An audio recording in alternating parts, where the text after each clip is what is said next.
Welcome to the Making Up the Numbers podcast. The Making Up the Numbers podcast is sponsored by Hope Technology, J-Tech Suspension, Revolution Bike Park, Ride Southern Spain, Schwal, and the world's finest independent mountain bike magazine, Singletrack. Season 3, episode 7 of the pod. And we should probably call this the royalty episode because we're hopefully going to be chatting with the king and queen of downhill, Greg Minnaar and Myriam Nicole. I say hopefully because we have a bit of a role reversal going on this episode. I'm out in Pralou, France, racing Masters Worlds this week with sporadic internet connection. And Jack, you're back in the UK holding the fort. Is it still summer over there? It's freezing, mate. I had my rab on, hat and gloves last couple of days walking a dog. It's 26 here today, 26 and sunny. Oh, it was 36 in Maribor, I think, on Sunday. Yeah. We'll come back to this. So, yeah, British summer in force. So we're mid-season now, and it's been a hell of a few weeks for you. Let's start with the Mega Avalanche. So I've done the Mega a couple of times before, but you've never been, and there were two bits of advice I passed on, which I'll be honest, felt strange for me to be giving you tips. But the first was that you needed to be hole shot on the first corner in the qualifier, and I think you got that. You won your quali? Yep. Yeah, followed your advice there. I'd learned from the previous year as well when I didn't get the hole shot and I misunderstood the start. I didn't realise last year that they hold up that 10-second board, and it's not 10 seconds. It's any amount of time. Could be 1 second when he pulls it down and runs away. So last year, I'm still sat there waiting for 10. And half of them were halfway to the first turn. So I had to fight my way back through at that Maxi Avalanche last year, whereas this year I won't have a nat. So, yeah, I got the snap and carried it to the line. How good is the quali track? Yeah, it's mint, to be fair, apart from the last 4 minutes, which is just uphill. But yeah, the quali track is mint for sure, really good fun. And we didn't start from the top because there was too much snow. So we started on the fire road. So it was like, there wasn't much uphill at the top. So yeah, it's good. Cool. The second thing was that you need to be pushing 100k an hour on the snow if you want to win. How achievable did that feel after your first run?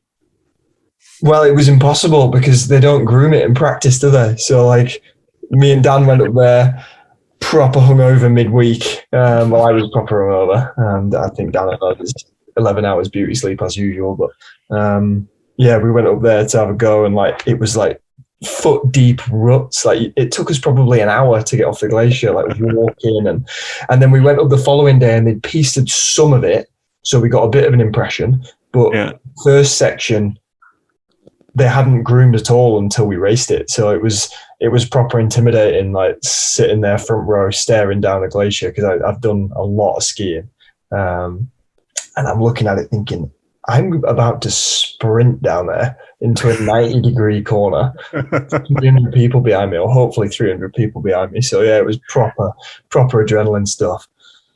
I just remember the first time I did it, and I think I'd managed to maybe get up to 20k an hour, 30k an hour, something like that, and I felt like I was absolutely flying. And then Johan Borelli just came down next to me. I stopped, and he just came down, and it was just like another level. Yeah. And it just, there was a tight right-hander at the bottom of the bit we were on. And I just remember thinking, he's not going to get around there. There's a load of rocks. He's going to hit the rocks. And he just steered it in. Yeah. Yeah, I obviously watched some GoPros. And I think I'd watched Damien Ottens from a couple of years ago.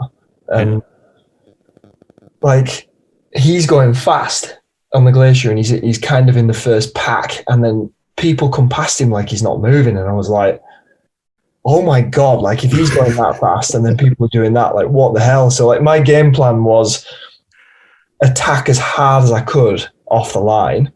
And like I'm not the most powerful of riders, and I'm sat next to Mick Anna and a couple of other lads. So I was like, I'm not going to get the snap, but I want to be in that first group off the glacier. I've never done it before, so it'd be nice to like get a bit of a tow. And I was second off the line, which was a surprise. The guy who won, who I'd already been told was a bit of a unit on the glacier, he's done it like 7 times before, and he's known for being fast on the snow. He got the snap, and you can see on my YouTube, you can see on Dan's YouTube even better. I'm still pedaling, and everybody else has just gone into a tuck. And I'm still on the cranks going through the gears. And then he hits the brakes. You can see it on my YouTube. And I was like, nah, mate, we're still a couple hundred meters from that corner. Like, so I just kept going. And from there, I didn't see anyone until the end of the snow because I got in front of him, wall rode the first turn, and then was like, shit, I'm out front. So I just basically tried to touch the brakes as little as possible. It was mint, but it's so wide and so smooth. Like, obviously, we're going like 60, 65 mile an hour, but you do not feel like you're going that fast at all. Hoshi from SR Suntour has got these pictures of me completely on my own. Really? Yeah. I'm like, I've probably got a 150 to 200 meter lead down the second straight, and I'm just in a tuck, just on my own on this glacier. It's me. Madman. Obviously, I didn't look behind me because you're not going to. No. The reason I lost the lead was that whole section, we hadn't ridden quick. So at the bottom of it, there's a tight right-hander, may well be the one you're talking about. And I just got my entry completely wrong. Yeah, I think it is that one, yeah. And I just lost a shitload of speed. I almost crashed. And then old mate who won, Peter, he's done it, Stefan, he's done it loads of times before. And he just obviously got the corner right. And then I'm going along the flat afterwards. I'm out of gears, so I can't sprint. But I'm not going as fast as him because I didn't get the corner speed. And he just comes past me. And then I tucked in behind him. And it was mint from there, really. Like, it was just really fun. You were second coming into the climb out of Alpduez. I once stopped there mid-race and had a beer and some cheese with some people at the side of the track. Nice. How much did that climb hurt? And because I believe a couple of riders passed you on it. Well, I got passed by Killian before that climb. There's like 10 minutes of flat and then climb. Yeah. So that climb, I've watched my GoPro, is about 3 minutes long, and you're already dead when you get to the bottom of it. So I was in third when I got to the bottom of it, and then I've got magnetic O'Neill goggle lenses, which are real handy because the main problem was the sweat. Like, you were so hot, my goggles, even though they're double lens, they were trying to steam up. So I pulled my lens out, and I was going up the climb. I'd just been... I was in fourth by now. So a guy passed me right at the bottom of the climb. So I'm into fourth, and I'm going up absolutely dying. And I could see my SR Suntour teammate, Torben, who used to race World Cup cross country as a junior. I could see him coming, and I was like, I knew from the top of the climb I'd have a chance of holding him off, because from the top of the climb it was about 15 minutes of like long downhill and then short climb. And the short climbs I'm fine, I can match him for power. It's the long climbs that I just didn't have the consistent wattage to hold him off. So I'm going on this climb with the goggle lens in my hand, and I got distracted by this blonde chick on the side. And if you watch my YouTube video, you can literally see it happen. I see this blonde girl, I look at her, and then about 2 seconds later, I drop my lens on the floor. I have to get off my bike, grab my lens, get back on and keep going. Oh my God, watching back, it's so funny. But like, at the time, I was so flustered. And I managed to hold Torben off by about 5 seconds, maybe 10 at the top of the climb. And then me and him had this wicked 15-minute battle of cat and mouse. So yeah, the whole thing's just mint. I'd recommend that race to anyone. Like, yeah, it's so cool. Yeah. So fourth place at the Mega, your shoulders on the mend, and then you go and have a huge one up at Fort William. Tell us a bit about that. Yeah, it was just shit, really. Like, obviously Dan had a difficult start to a year at the World Cup, struggling a little bit mentally, just with the pressure. And I'd had my injuries. So I structured a 3-week plan before leaving for Maribor. The final part of that, going to Fort William for 2 days just to do some timing. Nothing crazy, just like some good speed. And it was my last run. Dan had been riding incredibly well. It was like proper loose. And I knew I was like, a couple of seconds back on him, but I was happy with where I was. I wasn't really pushing to match him. And I was on my last run, timed run, and I ripped a tyre. Just one of those things, could happen to anyone. Just those rocks at Fort William. It was in that bit after the Deer Gate, so I was probably going about 30 mile an hour. Yeah. Ripped my front tyre, went down instantly. So there was nothing I could have done, and just mashed myself, head, neck, elbow, ribs, back, hands, and yeah. I had such a rough week after that, trying to I couldn't even get physio. I was that sore.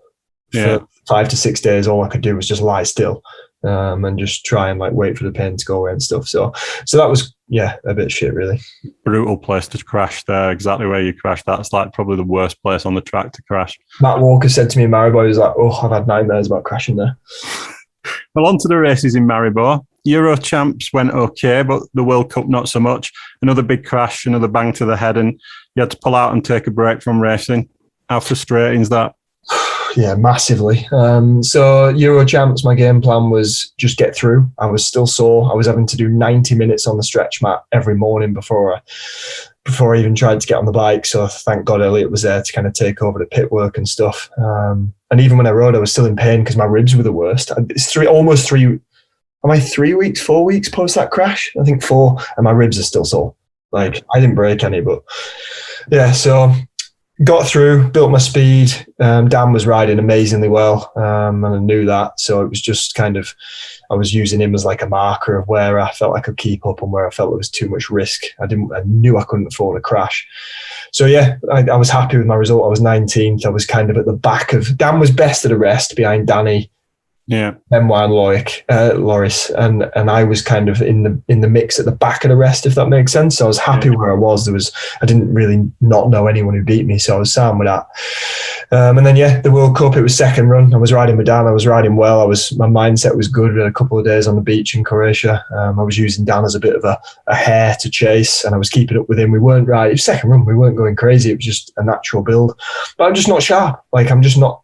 My brain isn't ahead of me. My brain is either where I am or behind me. So as stuff happens, I'm not able to correct it and react to it as I normally would. And just clipped the front wheel with something, went down face first. And I remember the first thing that ran through my head before it even stopped rolling was I'm done. Like, I just need a little bit of time. And then I didn't even realize I'd hurt my hand until I got to the bottom. And then my hand was the size of my hand was massive for a few days. Everyone was telling me it was broke. Got it x-rayed Monday, and thank God it isn't. So yeah, but I mean, I've got the feeling back off helping Dan. I've got the buzz back. So I just want to get on my trail bike and do some riding. Well, the kid's been absolutely smashing it, hasn't he? 4th in the European Championships, and then we'll talk us through his World Cup weekend in Maribor. Yeah, so I mean, I said on this podcast, didn't I, before Leogang, you asked me who my rider to watch would be. I'd mentioned Joe Breeden coming into the season strong, and you went, is it Joe Breeden? And I was like, no, it's not, it's Dan. And then he let me down, didn't he? Leogang and Leger. He didn't back me up. But that was not his riding. That was just the pressure of World Cups and, maybe feeding off my negative energy a little bit, being injured. And we did that 3-week reset, and he just come out punching in Maribor for Euro Champs. And I just, so the World Cup, I just said to him, just don't do anything differently. Just keep riding how we would when we're testing. Just keep attacking it and just letting it feel natural. And he just went from strength to strength on the track. And before quali, I just said to him, just go out and have fun. Just keep doing what you're doing. It is nothing other than you riding down the hill. And then qualified 11th. And then obviously there's all the hype then, people are messaging him, and I just took him aside straight away and just said, just ignore it, it's white noise. You just rode your bike down that hill. Don't listen to anybody telling you anything else. Like, just ignore it, stay focused. Because I've been there, like, very similar situation, 2011, second season of racing World Cups, I qualified 12th. I had nobody there to help me. And in fact, I had the opposite. I had lads like Matt Simmons, I remember him doing it to me. Somebody who I looked up to at the time as like, wouldn't even dream of beating him. I'd out-qualified him, and before the Middle Rock Garden, I'd parked up in the morning before the race, and Matt stopped and said he wanted to follow me. And I remember at the time thinking, what? You want to follow me? And I had a massive crash because I didn't know what to do with that. And then in the race, pushed too hard because I felt like I didn't belong where I'd qualified. So I felt like I needed to do something other than what I'd just been doing. Huge crash, still came 38th. Earned the famous Rob Warner quote, he's like a monkey dry humping a football. That was that day, me on the Ellsworth. Had a 10-second crash and came 38th. Minnaar, who we were about to interview, I've looked up to my entire career. I was on him at the split before I crashed, but ultimately I just didn't have the head game. So my plan for Dan was just keep him calm, keep him in the same space as he'd been in. And that was what my approach was. The fact that Dan was then able to do that, he ate his entire lunch. He was having a laugh with me and Elle before his race run. It was just like a normal day out for him. Like, he was fired up, obviously, but I just kept saying to him, stay calm, just do your thing. And I can't believe he managed to do it. He said he wanted to do a 3:11. I thought he'd do a 3:12, and he did a 3:10 and came 10th. It was just unreal. And the little bastard, I'd said before it to my dad and a couple of other people, my best ever World Cup result is 18th. And if he beats it today, I'm going to be both happy and furious all at the same time. And when he come through and went into third, I was like filming him and I was buzzing. I like even shed a tear. And then I quickly did the maths and I was like, fuck, he's going to be 13th or better. He's never going to let me live this down. So yeah, it was absolutely mint for me, for the team, and obviously for Dan. It was just unreal. But I took him aside again on the way home and I just said, you've done amazing, but just make it normal. If you want to be the best in the world, that shit just needs to be your bread and butter.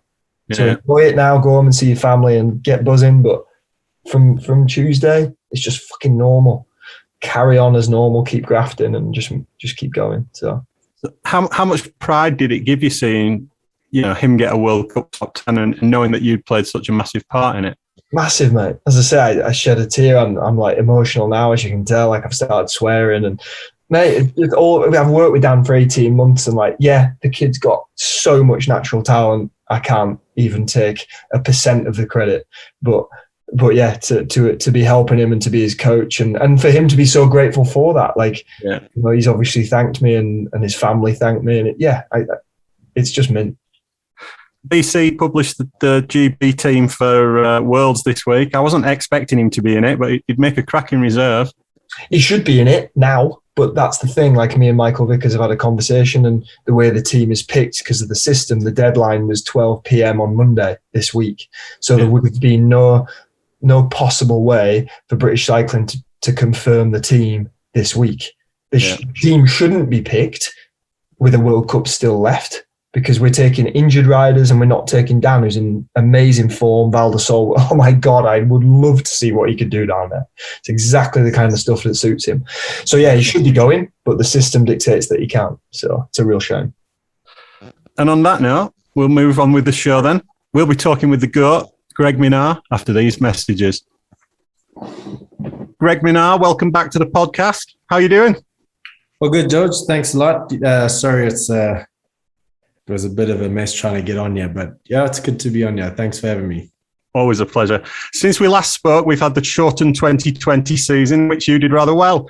5th and 9th in Maribor, 1st and 2nd in Loser, ending up 3rd in the overall, the highest placed syndicate rider, although all 3 of your team were in the top 10. Prior to that win in Loser, though, your last World Cup victory was in 2017. How did it feel to know you could still win? It was amazing, and I must say it was a tough but short season. Coming out of Slovenia, I think I came out on 7th overall. Slovenia is a track that I've always battled at. So when you look at the World Cup schedule being in 2 venues, one venue we hadn't raced on, and the other venue I haven't really had a lot of success on, and I don't feel comfortable. And you try and be as positive as you can, and So I was pretty stoked. So then win one, which I hadn't done in a while, was incredible. Straight after 2017 was a great season for myself. Battling out with Gwynny right till the final round. It was a great season. And then the start of 2018, I think I'd done one race in Croatia and then broke my arm. So I missed most of the season. And coming back from that was a bit tough, that missed an injury in my arm. Yeah. And when the bone had healed, I had this wrist injury because the tendon was broken my wrist. So I made the decision that who knows how long I'll be racing for. So I can't waste another 6 weeks recovering from this injury. I need to get back on track and try and strengthen this wrist and get back up to pace. So I ended off 18. I think I had top 10 at Worlds or something, so it wasn't too bad. But it wasn't easy coming back. You miss out half a season, you're coming back with a lack of confidence. So to finally be able to win one and to know that you can, it took a bit of time. Cool. Well, in the second race out in Loser, you finished just the 10th back on low. You banged your head as you exited the start house, but you refocused super quickly. Was that something you do consciously, or did you just crack on with your run? What, bang my head consciously? I mean, it's happened to me once before in Leo Gang. And it's all my fault because, when you come out the gate in training and qualies and everything else, you normally just, you just turn the crank over and then gun it down the straight. And when it comes to a race, you just put everything in, and you somehow pick up a bit and then hit your head. The problem hitting your head's not the biggest problem at all. It's the helmet bumps the goggles, and the goggles go into your eyes. And so now I'm going down that straight, which wasn't much of a straight. You came down the start ramp into a left hand, and then you had a few jumps to negotiate. So super key part of the track, because you've got to outlay some power and get up to speed. It's quite flat up top. And I'm trying to shake my head to get my goggles out my eyes because I couldn't see where the hell I was going. And pedaling down the straight, managed to just get it right, moved a hand, shook the helmet, got everything aligned, and off I went. Had a great run, get to the bottom, and you lose by whatever it was. It was the tiniest of margins. And the first thing that goes through your head was, I don't think I would have lost this if I hadn't hit my head. Very simple way to look at it, because who knows, I might not have gone as hard as I did if I hadn't banged my head. But that's the first thing that crosses your mind, and it pisses me off straight away. But I think the pros out of that is you finish the season on a win. If I'd won 2 races in Lusa, I do not think I would have had such a productive off season. But as soon as you lose one by such a small margin, if it was like a second and a half or 2 seconds, he's definitely a better racer on the track on the day and the time and everything else. He smoked you. But when it's that close, you kind of go, well, hey, we're still in the mix. That's a different race. So that definitely lit the fire going into off season. Well, ironically, I'm out here in Proloop, and I at breakfast this morning, I was sat next to Will Longdon, and I said to him, "You were the smoothest person I saw come out of the gate yesterday. I mean, you were absolutely flying." And he said, "Well, that's just racecraft, isn't it?" He said, "That's a tip for you. You shouldn't just roll out of the gate in practice. You should go at your full speed. So everything you hit, straight away, the speed that you're going." And I just learned that kind of this morning, if you know what I mean. Yeah. Well, I think it's, it can go both ways. I'm a more 80% rider. I like to do my training at 80% and ramp it up to the race. We're in a risky sport and very high risk. If you ride at 100% every day, every run, you got a good chance of being injured. And I don't like dealing with it. And I feel like I'd rather ramp up to the 100% than to just ride it all the time. Yeah. Well, my next question was, do you think on reflection that cost you another win, the banging of the head? But I think you've answered that already. I mean, over the years, there's been a lot of things that I could have said what it could have cost me wins. But, it's just one of those things. I haven't been in the sport. I didn't start the sport to try and win races and tally them up as accounts. Obviously you race and you're competitive because you want to win. And it doesn't matter how many times I've won or how many times I lost. I just want to be in the next race, challenging the winner. Nice. Well, we've seen that you've been spending a chunk of time out in Andorra, the off season, and you just said you're back there now. Has that been a COVID related decision or a decision around your training plan? It's just really my European base, and I moved here last year. I should have been here pre-COVID, but unfortunately I couldn't fly out of South Africa. So I was stuck for a little bit, but it's a great place. It's we've got loads of mountains. And then it's socially, it's really good as well. There's a whole bunch of athletes from all different walks of life and different sports. And we all kind of run the same schedule. We still need to train in the morning. We still need to go to the gym.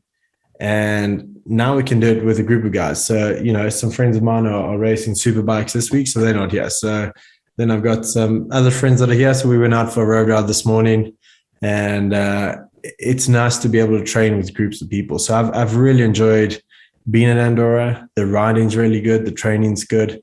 And you're not too far from the races. Nice. Okay.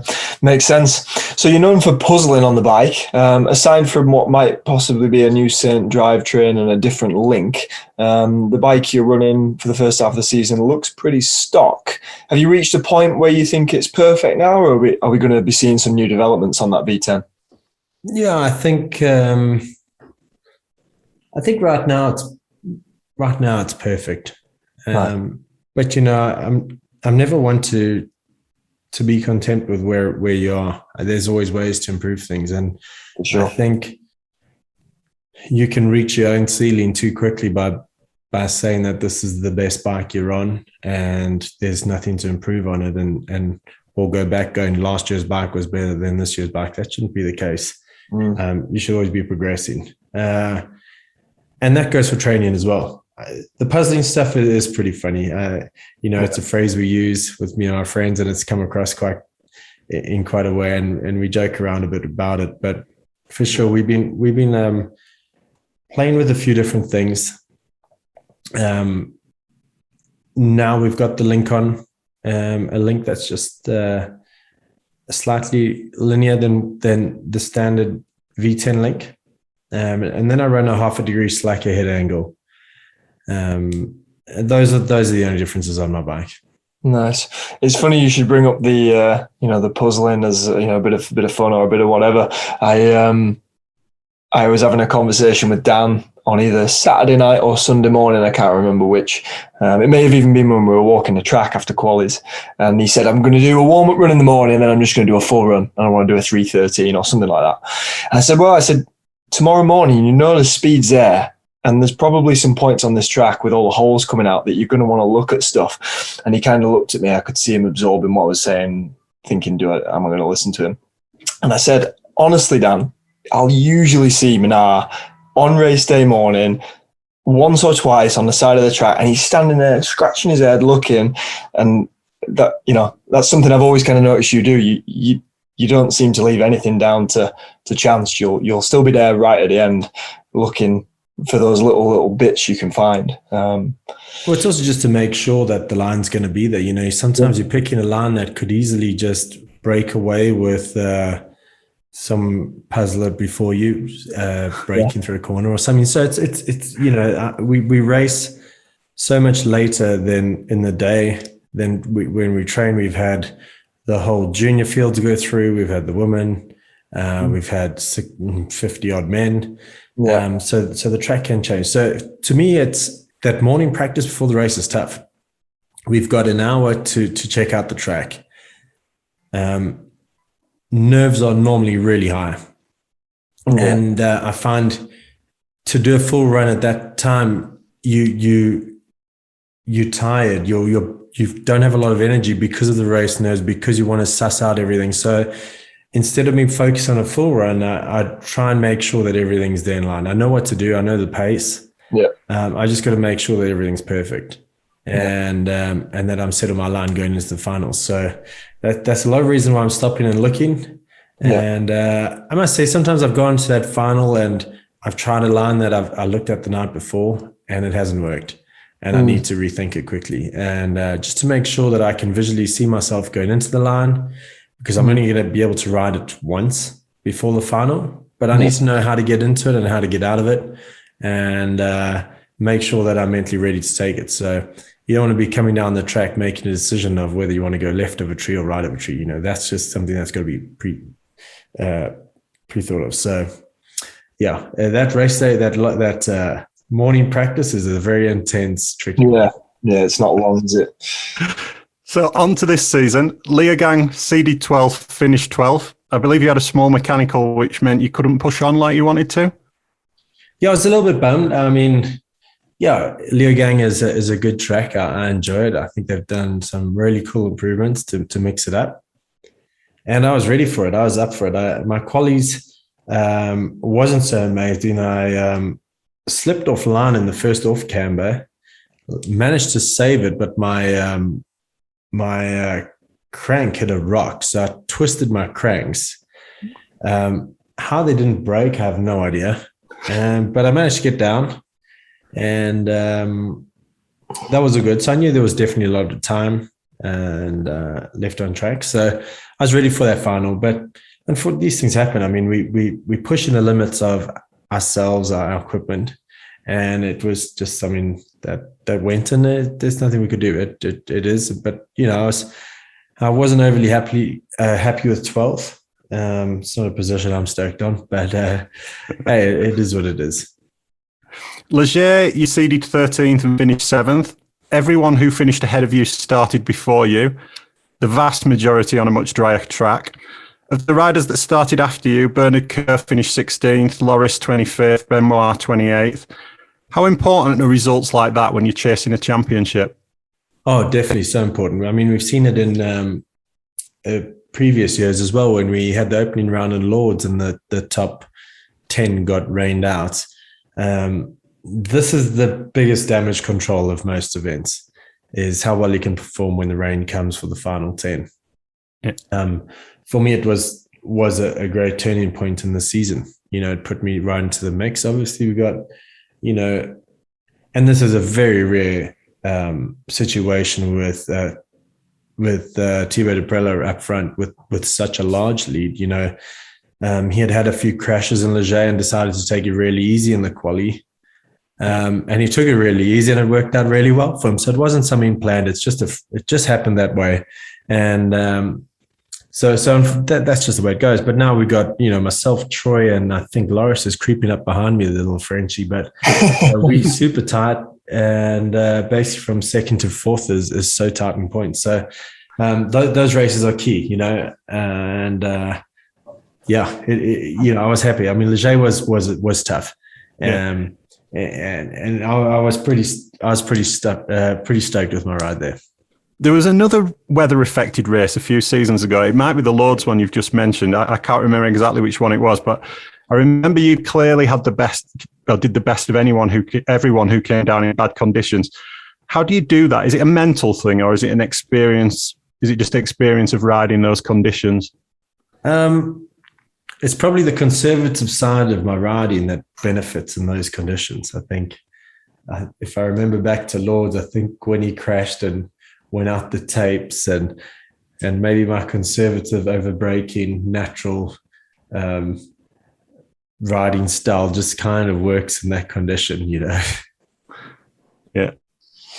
That's funny that Greg Minnaar's just told us he has a conservative overbraking riding style. What does that make you, George?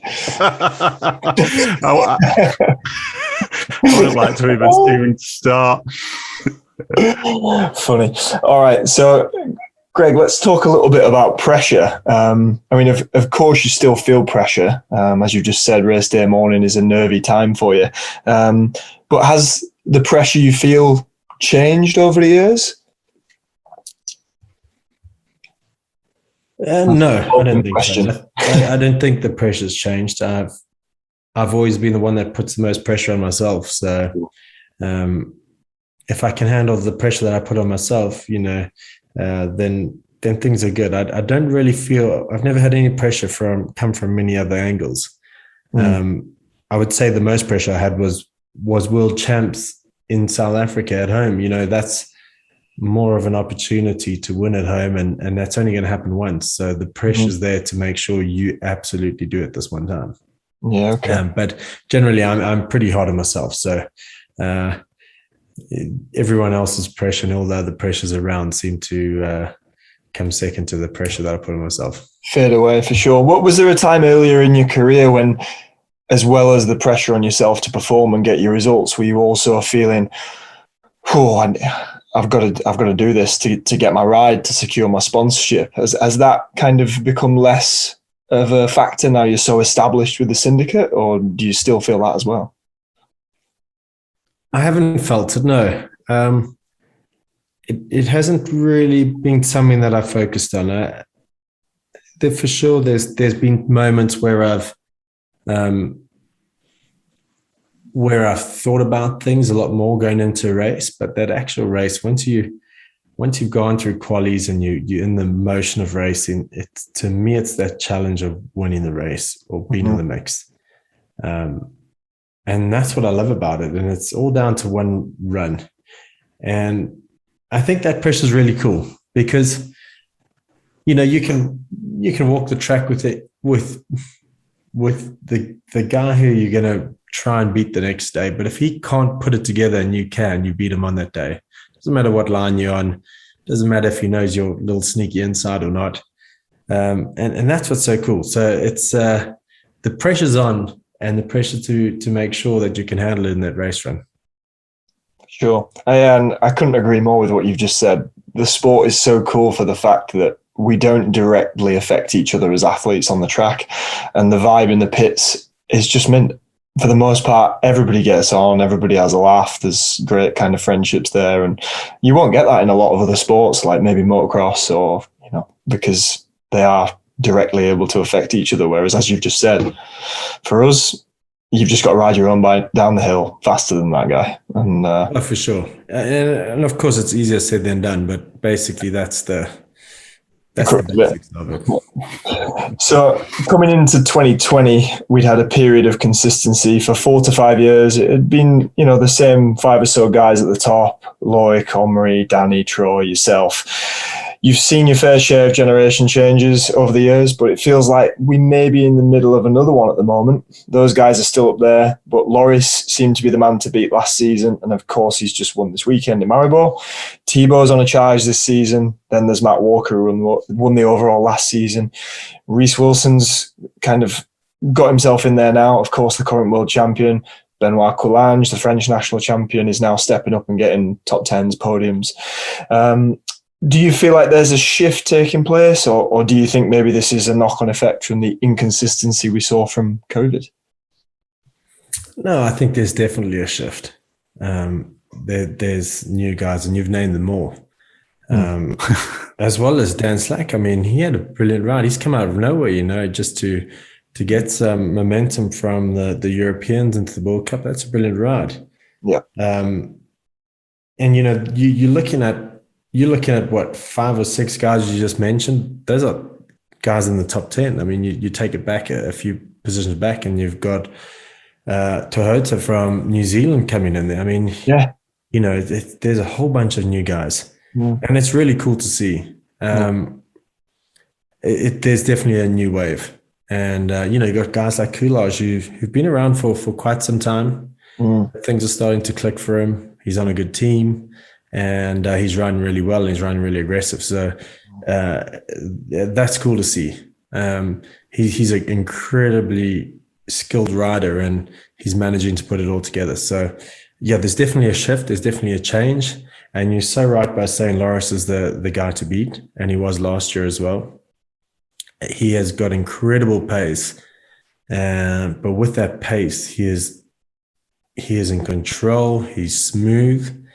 And he can do it, and that's the difference with the pace that Loris rides. That to me, it's a scary pace being a competitor, someone who rides like that, than to watching someone just as fast but with less control.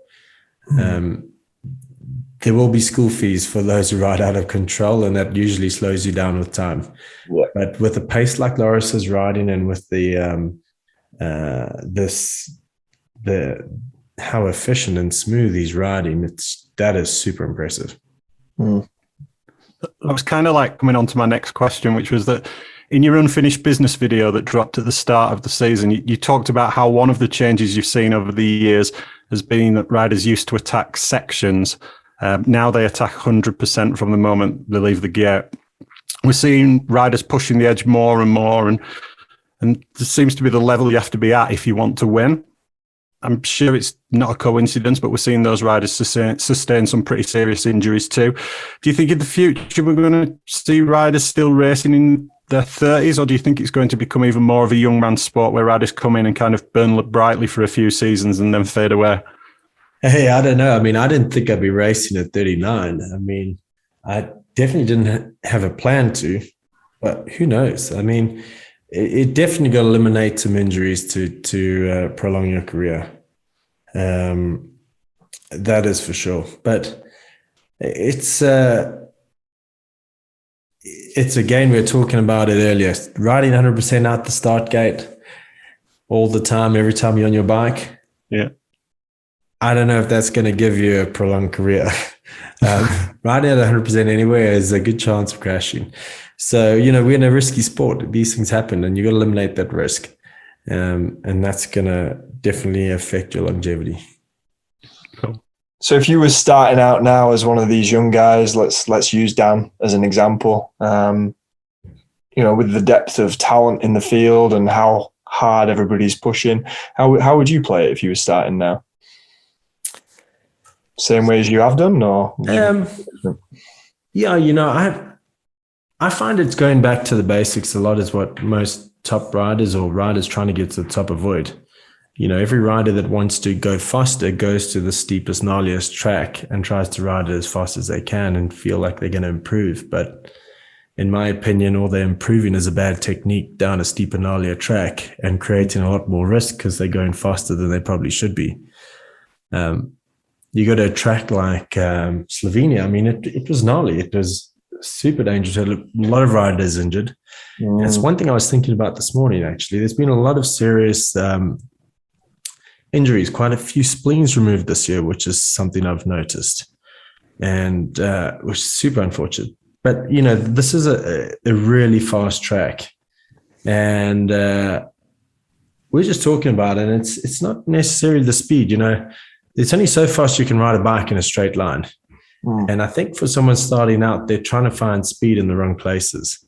They're trying to ride faster, and riding fast is not necessarily straight speed in a straight line or down those straights. I mean, there's only so fast you can do that, but it's in the corners. It's in your how you break into a corner, how you exit the corner. Yeah. That's where the time is. It's not how balls to the wall you can go down the straight. And I think that's the difference. I think for someone young coming into it, needs to go back to just the simple basics of braking, corner, body position. And that's a good place to start. Cool. Great advice. So is it age or experience and wisdom that stops you doing events like Hardline and Rampage, would you say? I mean, I've done Rampage. I've been to look at Hardline. And when I was at Hardline, it was the year I was just coming back from a broken arm, so I didn't feel the need to break something else. It's a tough one. A lot of risk, with barely much reward. Yeah, and my job is to race World Cups. I want to try and win the World Cup overall and be ready for World Champs. Sometimes these events take it away. Yeah, they're cool, and that's really cool. We need the events like this, but it doesn't do anything to helping me win the World Cup or be up there for World Champs. So I definitely think there's a time and place. If I wasn't racing, I'd probably do it, or at least try and attempt it. But man, they are pushing the boundary of risk there. It's incredible. I mean, I watched it again this year, and only because I've been out there to commentate a few years ago, and those riders make it look so easy. And even when I was there, it looked so easy. But when you stand at the top of that road gap at Hardline, it is incredibly high. And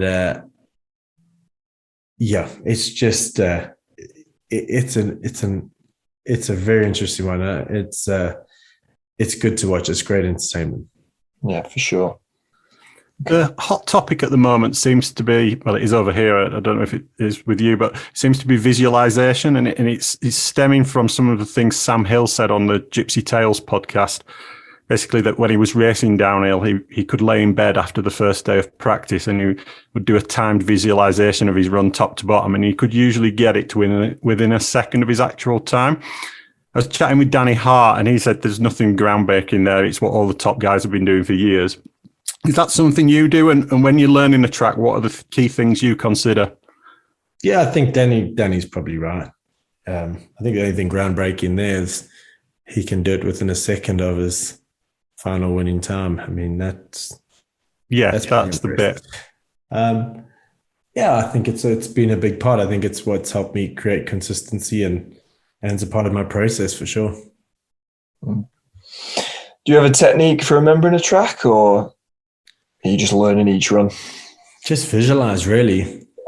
That's why I walk it. You can see so much more walking a track and understanding and being able to visualize going into a section. That's what we were talking about earlier, about that final race, the final practice before the final. You're only going to try a line once. So, you need to visualize your entrance into the section, how it's going to ride, what you are able to do once. You're able to visualize the body movement and then visualize your exit. So that's your second run down that section is mentally. Yeah. Can I ask? I saw on your Instagram after finals a video of you coming into the Maribor Rock Garden, and you were on a different line to everybody else down the inside. Was that a race day line, or had you been on that all weekend? No, nowadays it's so hard to do a race day line. You've got some teams with like 4 or 5 guys filming you down. Yeah. Everywhere you stop, you've got a guy timing you, and he's just, it's so hard to keep anything. My idea for that rock garden was to pick the line, walking the track, found the good line, slightly tweak it. I'd slightly tweak it into the final, but I felt like if they're going to see it, they're going to copy it. But by then I've got a few runs deeper on them, so they won't be able to get it as good as I will. And that proved me right in the final. It's like anything. If it's not your idea and it's not something you've planned to do and you're trying to execute someone else's plan, it might not suit you. It might not work well. And I think we're in an industry that likes to follow others in many different ways, from bike development to anything else. You see one brand of bike doing well, all of a sudden that's the way the bikes need to be. And you see a line and that's what we need to ride. But I'm a big guy. For me to ride a line like Sam Hill used to ride back in the day was impossible. I mean, he used to ride these inside lines a bit crazy. Yeah, I was all about the outside with no brakes. So, you got to do what works well for you. But I knew some guys would get on that line, and I just felt that by the time they get onto it, I'm going to be comfortable on it and I'm going to be off the brakes. So good luck to them. Yeah, nice. So Maribor last weekend then, you were P1, the IXS Cup, over to Val di Sole for a bit of testing, back for the World Cup, and then you were 4th in quali and 4th in the race. Not a bad weekend, happy? Yeah, I was happy. I was. It was a good race. I think I was really, really stoked with the race because when I saw that Loic Bruni was in the hot seat and I'd gone into the hot seat, I knew that was a good run. Yeah. Loic, you put that on your Instagram. Incredible rider. And when he's in the hot seat, he's putting a good run. So that's a great standard to be above. Yeah. I mean, slightly above. Ever so slightly. Yeah, I think you, Loic, and Laurie, were you all within a 10th or something? Something like that. So I can't be disappointed with that. Yeah. But I was really disappointed with how I rode the bottom half of the track after the race. As I come to the finish line, I was really stoked with how it was. But I just made some really stupid errors. Right. Okay. And in hindsight, I had a great. Well, I thought I had a pretty good. Well, I made a bit of a mistake in the start on TV. Through the top woods was cool. I was catching up, and then I felt like I'd overbrake through the chicane, and I carried no speed out down to that straight before the rock garden. Okay. And I felt like I'd really messed it up, and I knew that Tibo and Loris were really strong on the bottom half. And I felt like I'd now just dropped some time up top, which I really need to push hard down bottom, even more so than I needed to, because I had to catch up a bit of time from qualies. Yeah. And I just kept making these stupid mistakes. And when I go back and look at all the times, I'd made up time through the rock garden. I actually entered that bottom half of the track, not far off Loris. And if I just stuck to my guns and tried not to ride at 105% and just stuck to 100%, I probably would have been closer to Loris than I was. And so I was really disappointed with that. It was just some very stupid mistakes. No, that's fair. Can I ask, Greg? I noticed even at Euro Champs, but definitely at the World Cup as well, like the top of the track to the end of the rock garden, there didn't seem to be much variability in the times riders were doing, but the bottom part of that track, especially, there just seemed to be some guys like Loris. I think Benoit had an amazing bottom split. What would you put that down to? Like, there wasn't really that much going on at the bottom of the track, but there seemed to be so much variability in the times. Laurie was another one who ripped time out of everybody at the bottom. To me, the top was a lot of flow. Yeah. And that just kept you were going to lose time. You weren't going to make up a whole lot of time up top. A lot of flow. Once you got through the rocks, down through the road pedaling section, and you dropped off, It was super fast through there, so you need to be quite precise. And then that bottom it's fast, but it's flat. So you need to carry speed really well. And one mistake, whether it's over braking or making, just a dab of brakes in the corner, you're going to lose that little bit of average speed through the next straight. There's not much gradient down there, and that's what creates these gaps. And so for instance, you've got that before you pop out the woods, you got a straight with all these jumps, and you go back up from there. There's a little creek gap. I mean, that's where that section kind of starts. You need to carry that speed all the way from that little creek gap. That carries you right down to the finish line. I mean, that's a long section of track. You're not really touching the brakes from that creek gap. So as soon as you mess up that creek gap, you've lost a lot of speed onto that jump straight, which then, you're not going to be able to catch up down to the finish line. So that's what makes it get those gaps down the bottom appear. Carrying the speed out the flat sections for sure. Okay. Tell us a little bit about how it feels seeing Loris taking the win. You brought him onto the syndicate. He was with you guys for 3 seasons. He's now with Trek. Many riders leave the syndicate. Do you wish he'd stayed with you guys a little longer? Yeah, I do. I really enjoy Loris. He's a bubbly character, and take him out of the sport. He's a great guy, and I do enjoy spending time with him. He's a lot of fun. On the bike, I think he's just incredible to watch. And one of the things I first remember seeing him ride was when he was testing out the Santa Cruz. And we just rode down a trail. Okay, I didn't really know it very well. But I just found the way that he was so light on his bike, and he'd pop it out really wide and carry so much speed through these corners. It was beautiful to watch. It kind of reminds me, when I don't know why I'm thinking of it right now, but when you watch someone play the piano, it's kind of janky and you're like kind of stabbing at all these buttons. But if you watch someone who really knows how to play a piano, they just float over those keyboards. That's what Loris kind of reminds me of on a bike. He's so fluid, yet so strong as well. And I think it's such a dangerous position as a competitor to be competing against someone like that. Yeah. For as long as I can remember, the syndicate has always been a 3. This season it's a 2. How are you getting on with it? And does that bring more pressure just having 2 guys on the start line? Yeah, no, it doesn't. I mean, yeah, it's not the norm for us to have 2, but it is what it is. It's hard. We've gone through a shortened race season. And I think it's just about trying to find someone that wants to be on the syndicate that fits within. I think it's cool. I think it's, there's obviously new generations coming through. I'm going to be around forever. So yeah, there will be a bit of transformation happening over some time, and there's no point rushing into it. Yeah. So you've spotted Loris and Luca, and they've come on really well, and you've put them onto the team. Are you going to give us any clue if there's new riders coming on? I'm sure there will be. I don't know yet what's happening. I don't know myself. I'm still. Are we still? I just heard a noise. Yeah. I mean, I don't know what who or what.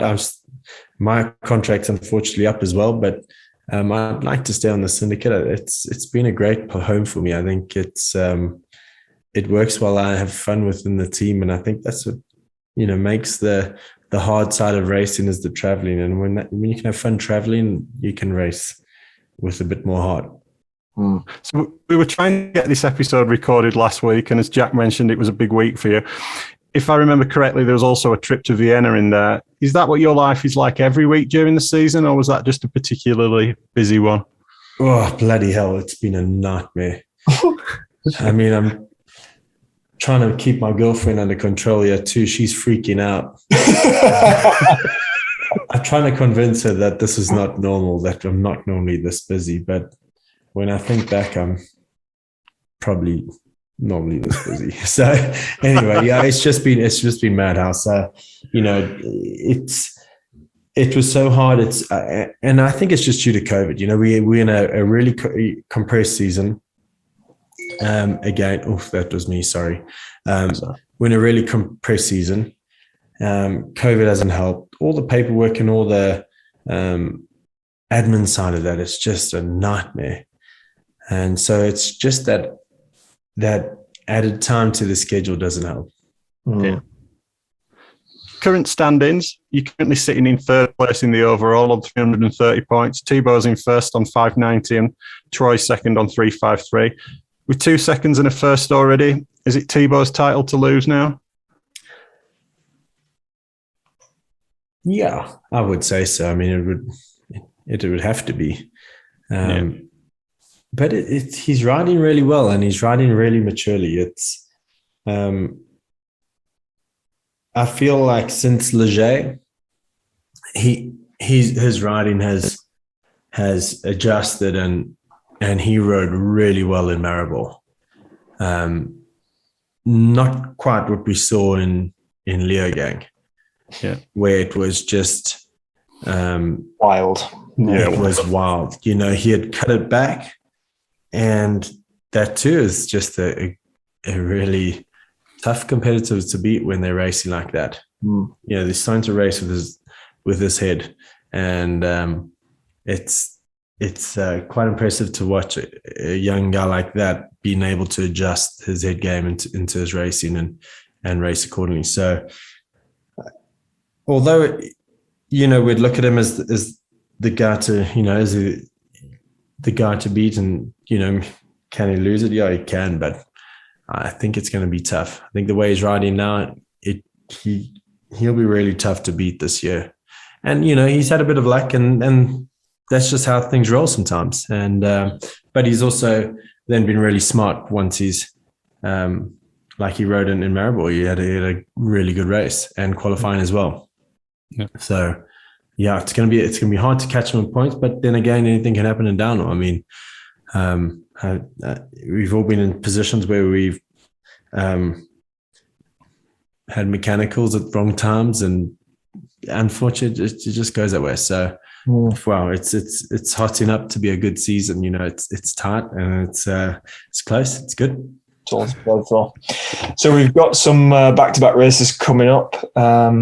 Correct me if I'm wrong, but I don't think you've won in Val di Sole.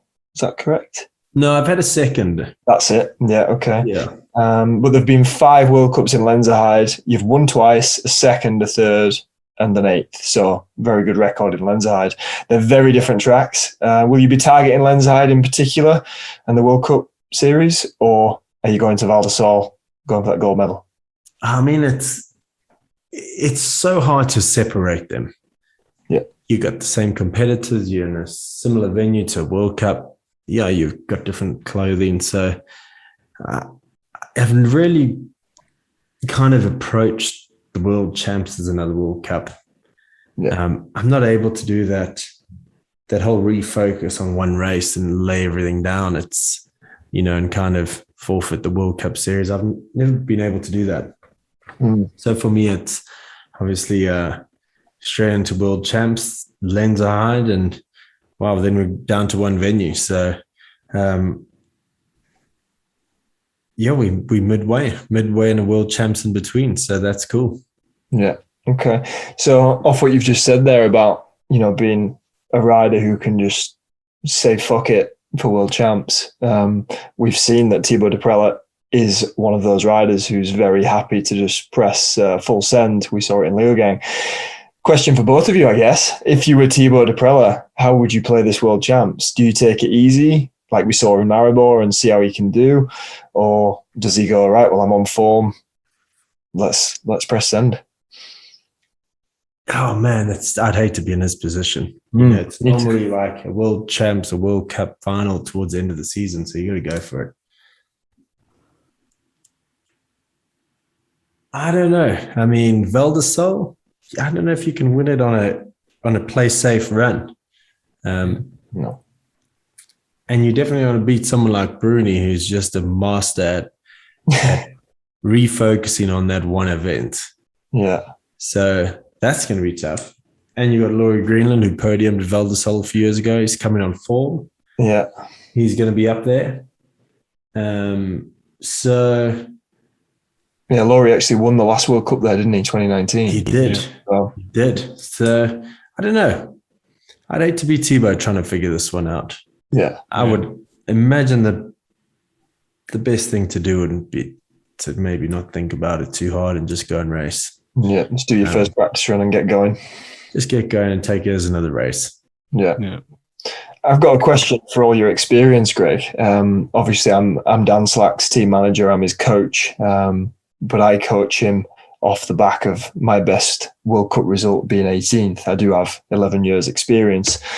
My advice to him off the back of last week has been rein your neck in, refocus. The hype's done. Let's just keep working and keep focusing on trying to build. What would you say to Dan at 19 years old, first Elite World Cup, and he's just come 10th? What would your advice be moving forward into the second half of the season?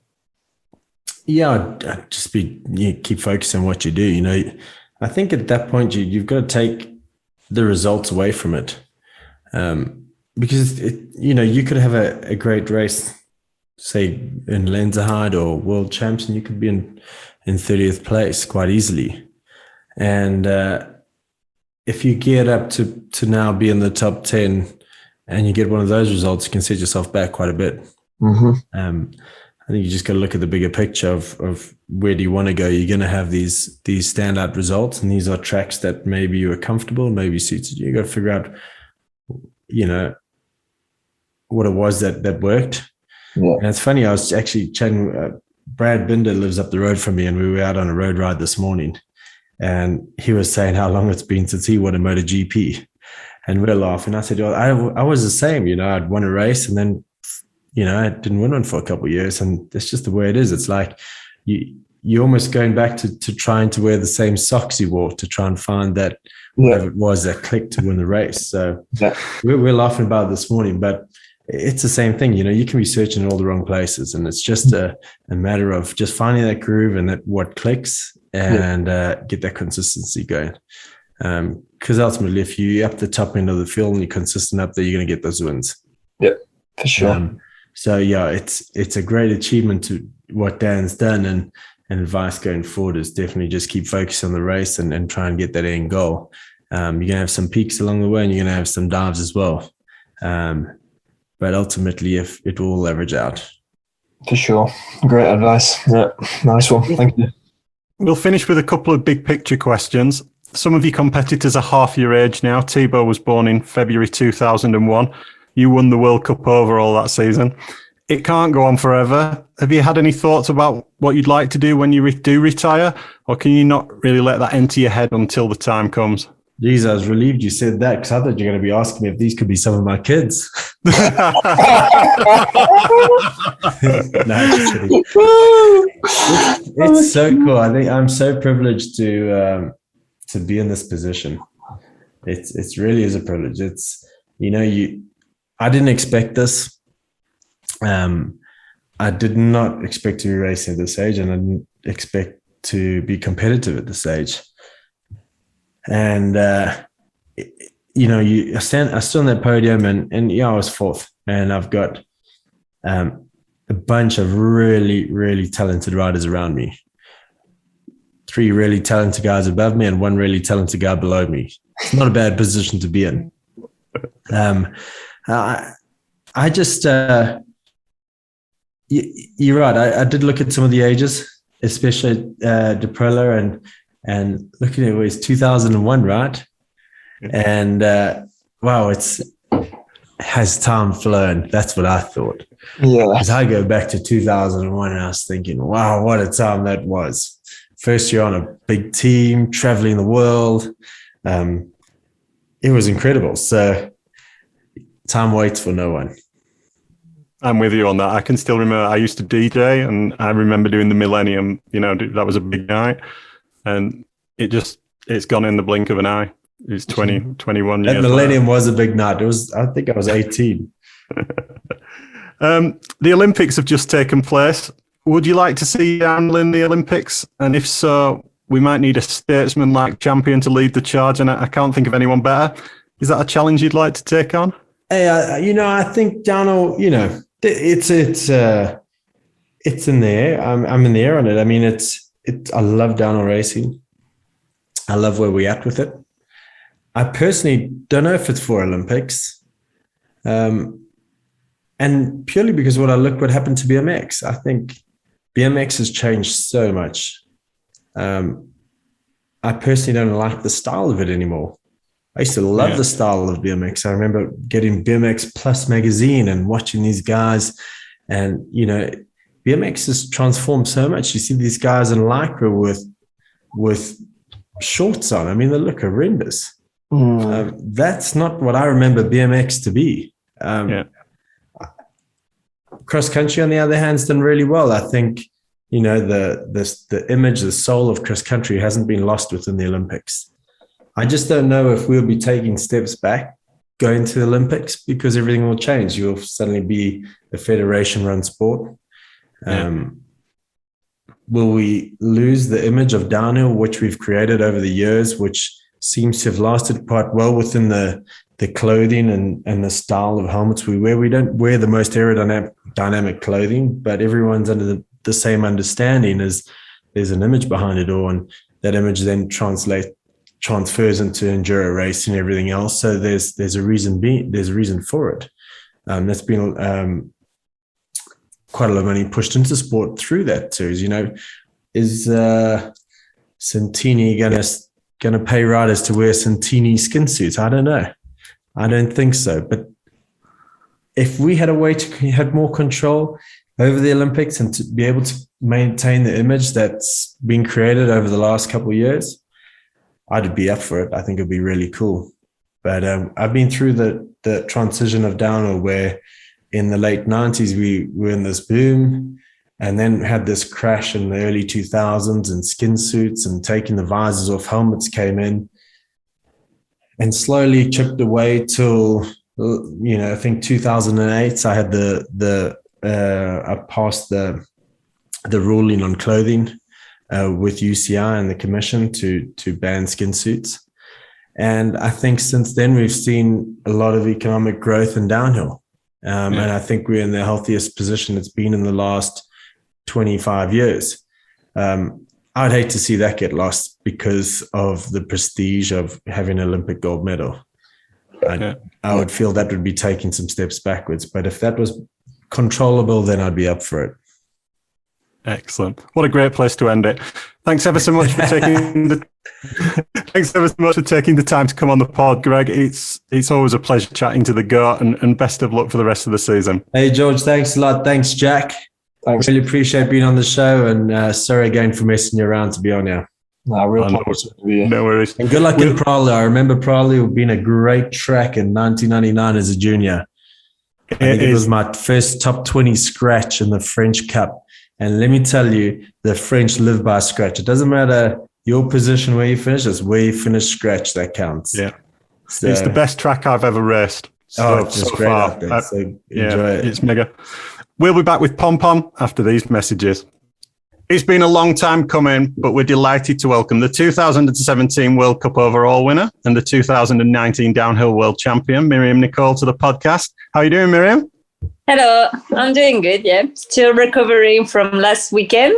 It was a tough one, but I'm back at home and getting ready for World Champs next week. Excellent. So as I just mentioned when we were talking to Greg, we were trying to get this episode done last week, but it just didn't happen. And I have to say that as you were sat in the start gate on Sunday, no one was praying more than me for a good result, because I was like, if she doesn't do very well, she's probably not going to want to come on the podcast and chat.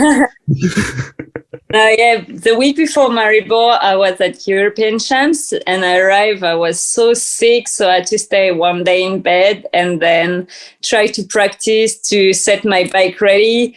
And then, I was over it, and I was a bit pissed off and a bit anxious about the World Cup coming. So we left with my boyfriend. We went to the Lake Bled for 2 days, and that came back brand new for Maribor. So sorry I missed you, but it's all good.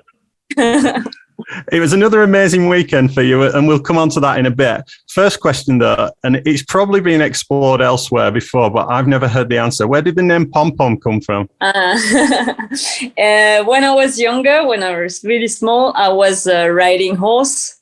Right. I can say riding a horse. Like I had a pony, and the pony was called Pom-Pom. So beside the bike side, I was doing pony. So I was just talking about this pony was called Pom-Pom, and then it stayed. But I was 5 years old, so I remember I was playing with my brothers and pretending they were pom-poms. They say now it's not true, but me, I remember. Cool. Long-standing nickname.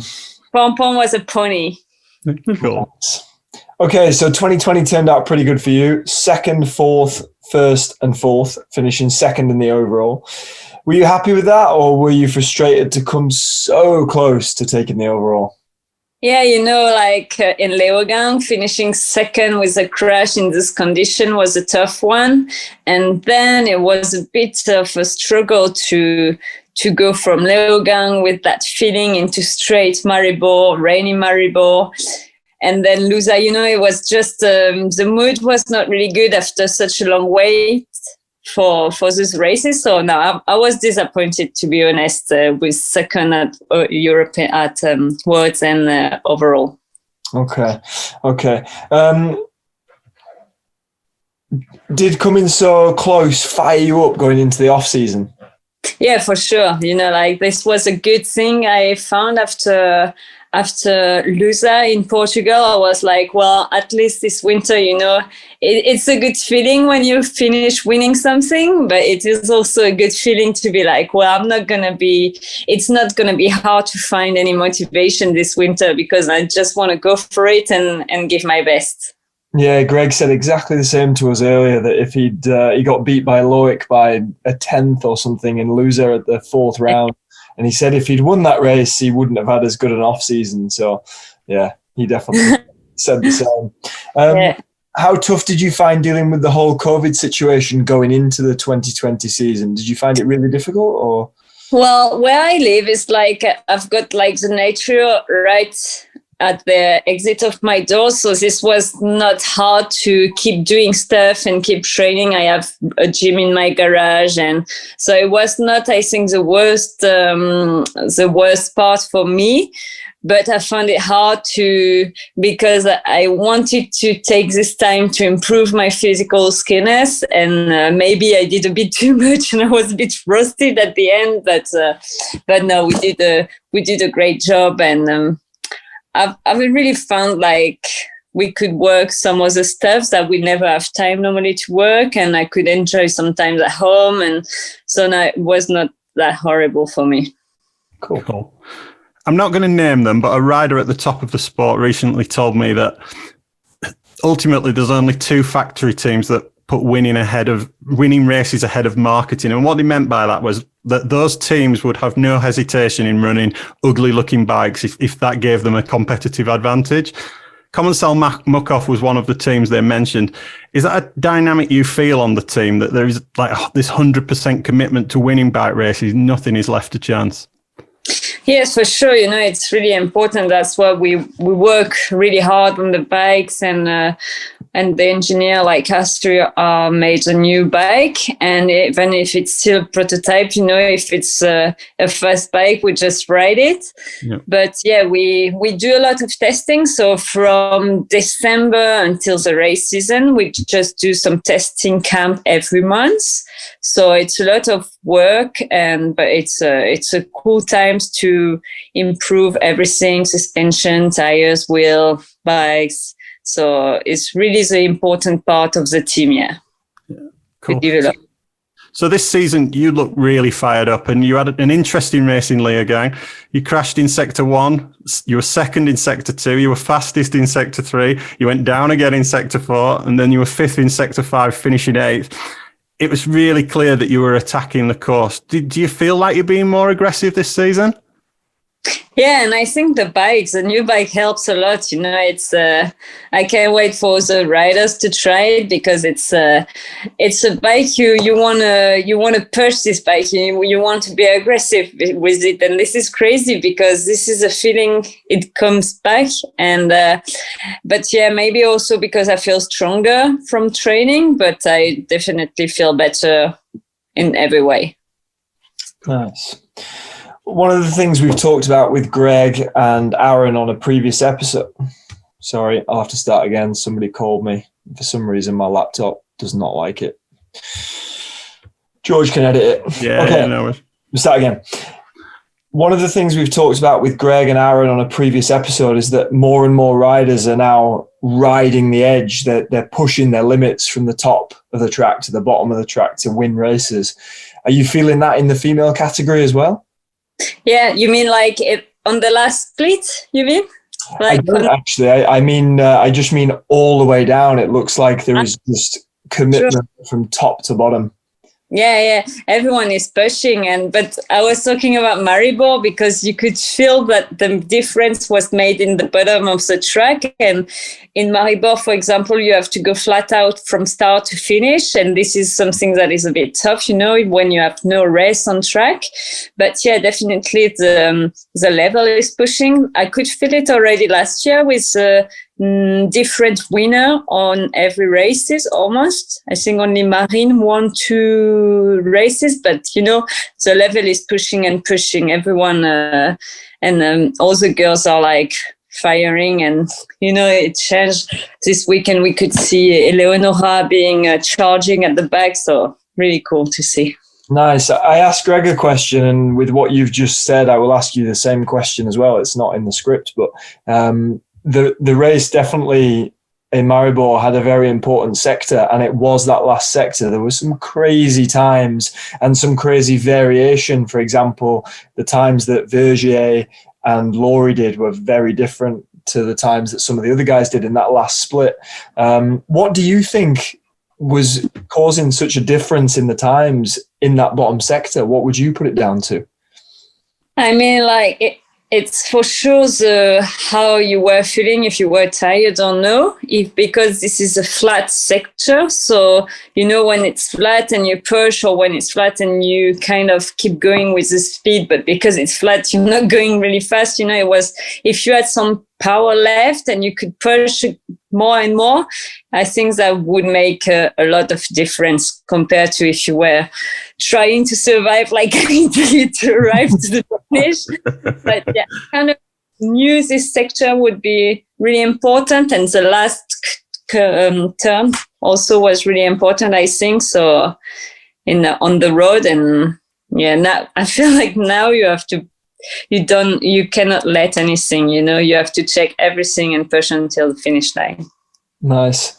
So in terms of how hard the riders are pushing, you've got 2 of the wildest riders on your team in Omri and Thibaut.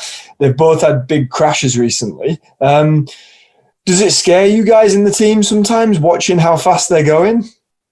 Yeah, me, I'm always scared. And, when they are in control, I can feel like Thibaut now is riding more in control than he has been. Yeah. And Rory is doing really good, and I'm pretty confident. But after what happens in that French Cup, I think I will watch their runs a bit more, freaking out. But yeah, no, it's not off. They feel like it's like all the top men, Loic, Loris, they feel really consistent and strong. So yeah. This is not scary. Not scary to watch them. I am scared, but they are good to see riding. For sure. How is Omri doing? Any idea when he'll be back on his bike? Well, he's doing some more exam next week, so we will know more. But for the moment, no much news. Okay. So, Leger, you went down in Sector 3 and still finished second, only 0.3 behind Tani. A great result, especially considering you crashed. Did you enjoy that new track in Leger? Yeah, really. At the beginning, I was like cool, this is a new track, but I really loved the old one. And for me, that was like a classic that we could not find anywhere else, flat out on the. So at the first day, I was like, I'm not sure if I'm not going to miss the other one, but the new one, man, was so good. So it was really technical and natural with many lines. So no, for me, real downhill. It was a good one. Yeah, for sure. We want to ask you about jumping because you hit every feature on that track in Leger. Is that correct? Yeah. And I can say from personal experience, because obviously I was there, the jumps were huge and they weren't just huge, but they were quite technical, and some of them had like blind takeoffs. Tell us a little bit about how you kind of got through that in practice to tick all the features off and get them done. Well, my jumping story has been a long one. I've broke 4 collarbone crashing on jumps, and my foot was on the jump as well. So this was the main work of the last 2 years with my coach, Nick's Training, who is a BMX coach.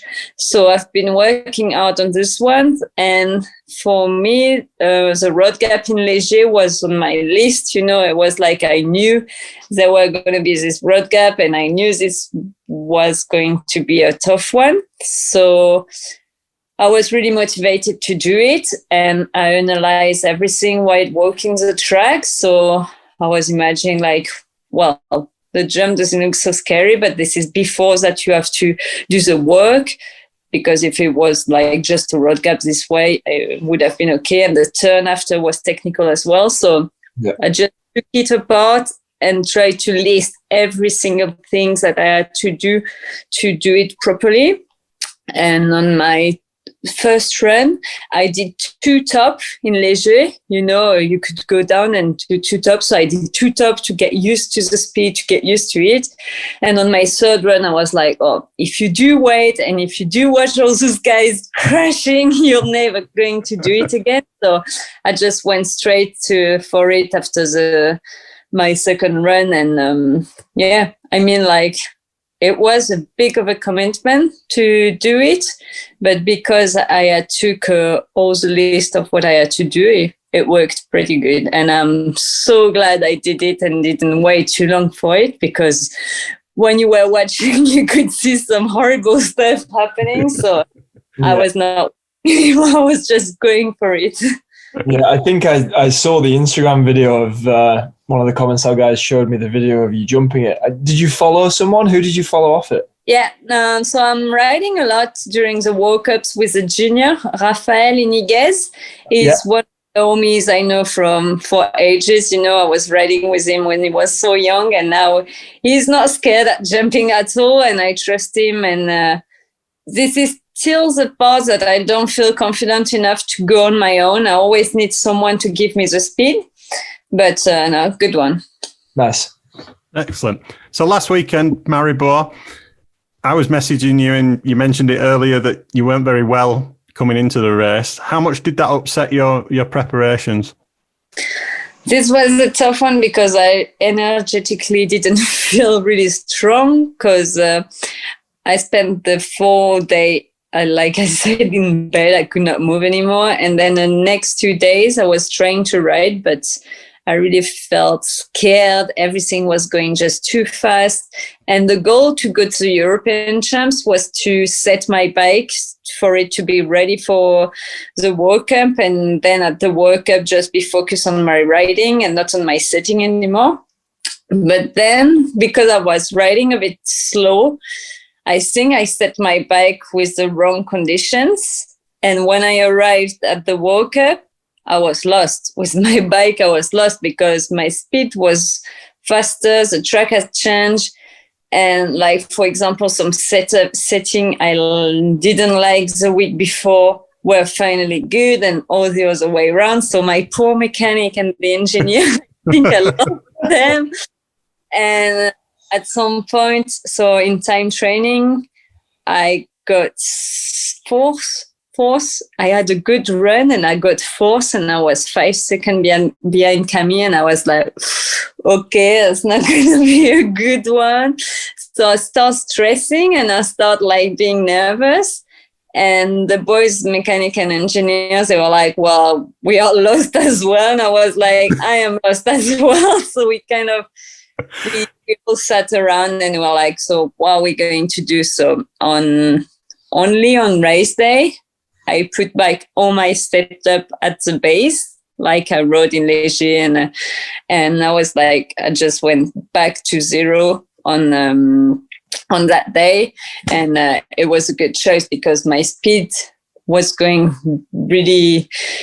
I was going much faster on the last day compared to the first one. So it was a tough week, but we finally put everything back together, and with the help of Jordi from Fox as well. So that was good. Cool. You took the win. I've watched the helmet cam. It's available for everyone to watch. It was an absolutely flat out run. Do you like it when conditions are like that, when it's dry and dusty? Yeah, I mean, I like when the conditions are a bit extreme, because I don't like it when it's too easy and you have nothing, because then it means it will go way too fast. So at least when it's rough, it's slow down a little bit the speed. And all the work I do on my bike to make it work good are more efficient when tracks are destroyed than when there is nothing. Cool. So first place this weekend, into first place in the overall, tied on 560 points with Camille. Then there's Valley in third on 475, Tani on 462, and Monica on 427, and Eleonora on 420. The season is absolutely wide open, isn't it? Yeah, for sure. Like, all the girls are capable to win the overall, and I think this is what people like and what I like. It's good racing, when it's this way. So I'm stoked. With those riders plus Nina, there's probably 7 women who could win on any given weekend. Psychologically, is it harder racing a whole field of fast women where you're in a chance, but also there's 6 others? Or was it harder in, say, 2016, 2017, when Rachel was at the peak of her powers and you had one super fast woman to try and beat? I mean, like, it's... I think I'm going to use my experience. And when I was like in 2017, when I was leading, and the last races, you have to be consistent and you have to start calculating the points. This was not the feeling I liked, because I like to race free and just do the run I like. And now, because you have to do your best and all the girls can win, I just go for it and don't think about the point. And with Rachel winning, it was kind of cool, because we were aiming for someone, so we were looking at her a lot and analyzing her segment and everything. But no, the best situation is right now. I mean, like, anyone can win and girls are pushing, so just no choice to win. It's so exciting. I know, like, it's really exciting to watch. There's people who didn't really watch the women's racing before, but this season they're really into it because, as you say, anyone can win. Yes, exactly. No, and the level is so tight and it's cool. The best racing. Yeah. So Val di Sole next for World Champs. I think you've had 4 or 5 second place finishes there, which surprises me because I would see that being a track that suits you. So are you excited to try and get your first win there next weekend? Yeah, I'm going to go for it. This was actually the first World Cup I won back in 2011. Oh, you have won there before. That's our stats guy getting it wrong. Sorry, that's my fault. My apologies. Yeah, sorry, that's my fault. I got second many times there. Were you a junior then, or were you elite? No, I was elite. That was my first elite win in 11 with Rachel. She carried me at the end. That was a cool one. Yeah, I remember. I remember that because I think, was that the same year that Aaron won by like 8 seconds or something? No, because that was the year when Dania won World Champs. So I don't think that was the same year as Aaron win. I don't know. We'd have to look. Is that not G, that one? Yeah, that's the year where Samuel crashed on the last corner. That was 2008. That was 2008. That was World Champs. That was World Championships, yeah. We're diving deep into old stats now. I'm confused, sorry. Okay, where was I?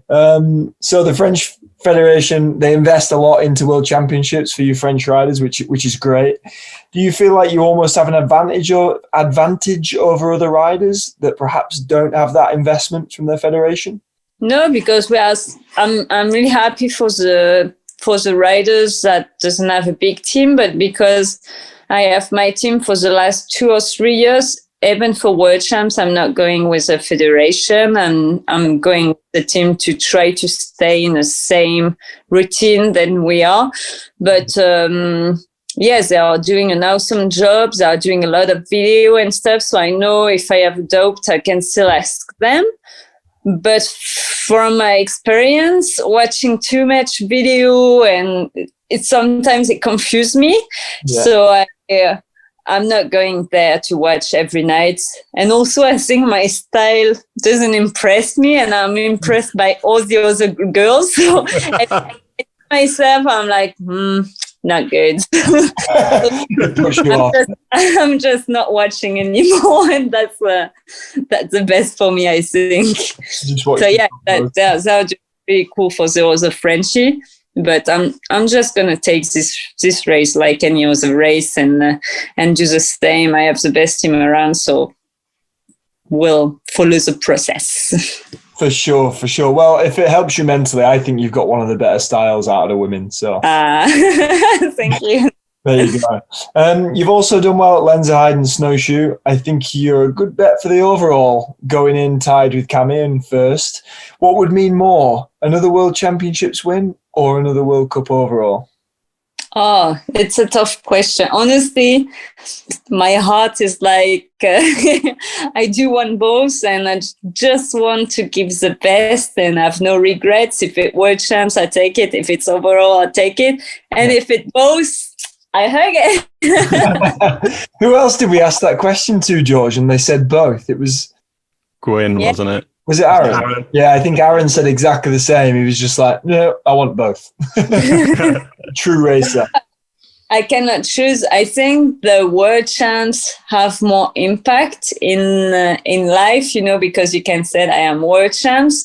Just a name. When I won the overall, people were like, so you're world champion? I'm like, no, I won the overall. And they just get confused. So when you win world champion, it's like, boom, I'm world champion. But it's just to tell the people. So now I had both in my, I won both. So it's just to try to give the best and take really races each by how they come.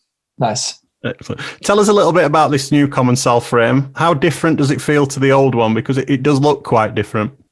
Yeah, it's not the same at all. It's much more dynamic. The old one was working really good, but sometimes when it was a bit flat or when you wanted to get some speed, you had to. It was a bit too soft, So this new one is the same than the old one it works really good in the technical part and when it's steep and when it's rough, but it also at the part that when it's flat and when you want it to accelerate, it does work. It responds better. I don't know with my words if you understand what I mean. I do, yeah. The answer is more like, I would say this bike is much more dynamic, but still works really good in the tough section. Yeah, excellent. You're also on Fox suspension this season. You mentioned Geordie earlier. How has that been a smooth transition over to Fox? Yeah, it was really good. The junior, I can remember this the first testing camp. Tristan, the junior, said after the first run, he was like, "Whoa, this is cheating to be on Fox." And honestly, it's really good. We were doing an awesome job with RockShox as well, and Loris is proving that RockShox is working really good as well. But I feel so much more confident with my Fox, just a gnarly landing or when it's really destroyed and you have to push. This Fox gives me so much more confidence. than the one I had before. This is a difference I feel a lot. Excellent. Final question. We recorded an episode at the end of last season about increasing female participation in downhill, and we've got plans to do a follow-up episode later this season. One of the changes the riders really wanted to see was an increase in women riders in aim practice at World Cups. I know you're the kind of technical, the lead with UCI. They thought it was a bit of an unfair advantage for the top 5 women last season. You've got that change this season. Just tell us a little bit about how you're progressing with that. Yeah. So at the UCI, I wanted to have more girls in A group, as the men at the top 60 in the group A, the junior at the top 10. So I was like, why does women doesn't have any chance to be in the top A, like all the men do have? So I asked for 15 and 10, but then a question of safety appeared for the men, that the level of women after 10 were so much slower that could cause some red flags or danger. So the UCI agreed for top 5. So I was like, well, this is at least the first step, and then we can push. And now, because it wasn't fair, obviously, like we didn't have the same conditions and stuff, despite Myriam, Tani, and I proved that being in B practice, we could still do good, but I kind of understand this was not the good way. So we went back to Group B for all the girls now, and we are working for next year.